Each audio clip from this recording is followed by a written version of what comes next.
So the birds claimed their language back എന്നുള്ളതാണല്ലേ. ഇവിടെ language എന്ന് പറയുന്നത് ആ ഒരു വേർഡ് കൊണ്ട് ഒരുപാട് അർത്ഥങ്ങൾ അതിൻ്റെ അകത്തുണ്ടല്ലേ.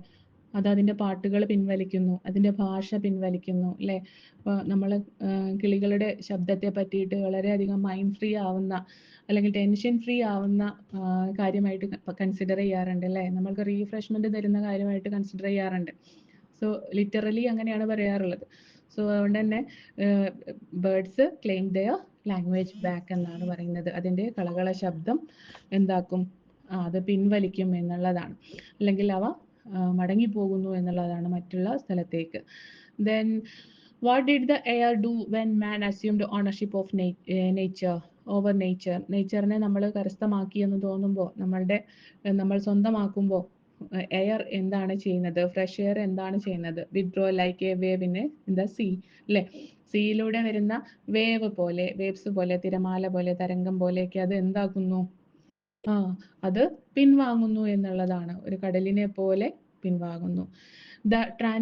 Next, what are the main theme of the poem? Theme of the poem എന്താണ്? Transient nature of human existence and the interconnectedness of human and nature എന്നുള്ളതാണ്. മനുഷ്യനും നേച്ചറും തമ്മിൽ അഭേദ്യമായ ഒരു ബന്ധമുണ്ട്. അതിനെ നിലനിർത്തുക എന്നല്ലാതെ നശ്വരമായ മനുഷ്യൻ ഈ ഭൂമിയെ എന്താക്കരുത്, നാശത്തിലേക്ക് കൊണ്ടുപോകരുത്.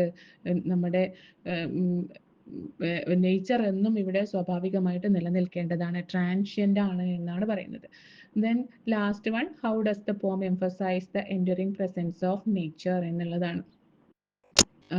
എങ്ങനെയാണ് പോം എംഫസൈസ് ചെയ്യുന്നത്, പ്രസ് ചെയ്ത് പറയുന്നത് എന്താണ്, ദ പ്രസൻസ് ഓഫ് നേച്ചറിനെ പറ്റിയിട്ട് എന്താണ് പറയുന്നത്?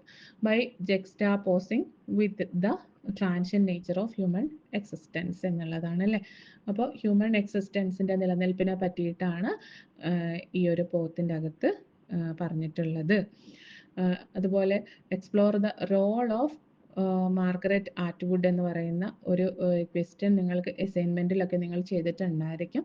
സോ അതിൽ ചില ക്വസ്റ്റ്യനുകൾ എസ്സേ ക്വസ്റ്റ്യനായിട്ട് കടന്നു വരുന്നവയാണ്. അപ്പോൾ നമ്മൾ ഓൾറെഡി പറഞ്ഞത് ഒബ്ജക്റ്റീവ് ക്വസ്റ്റ്യൻസ് ആണ്. നെക്സ്റ്റ് നമ്മൾ അസൈൻമെൻറ്റിൻ്റെ പാർട്ടിൽ ഒരു 6 ക്വസ്റ്റ്യൻസ് ഉണ്ട്. അതിൽ നിന്ന് തന്നെയാണ് നിങ്ങളുടെ എസ്സേ ക്വസ്റ്റ്യൻസും കടന്നു വരിക. How does the poem the moment encourages the readers reflect on the action and their lives എന്നുള്ളതാണ്. Then identify literary works that deals with climate change. Discuss the importance of conservation of nature and environment അല്ലേ. നമ്മുടെ നേച്ചറിനെ നമ്മൾ conserve ചെയ്യുക, സംരക്ഷിക്കുക എന്നുള്ളതിനെ പറ്റിയിട്ടുള്ള വിഷയങ്ങളെ പറ്റിയിട്ട്, അതിൻ്റെ ഇമ്പോർട്ടൻസ് എന്താണ്, ഇത്തരം ചോദ്യങ്ങളൊക്കെ ഇവിടെ നിന്ന് എക്സ്പെക്ട് ചെയ്യാവുന്നതാണ്. ഷോർട്ട് എസ്സേ ആയിട്ട് ചോദിക്കാനും ചാൻസ് ഉണ്ട് കേട്ടോ.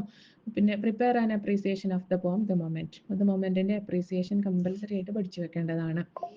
Okay, this is the entire outline of the poem The Moment. Okay, thank you.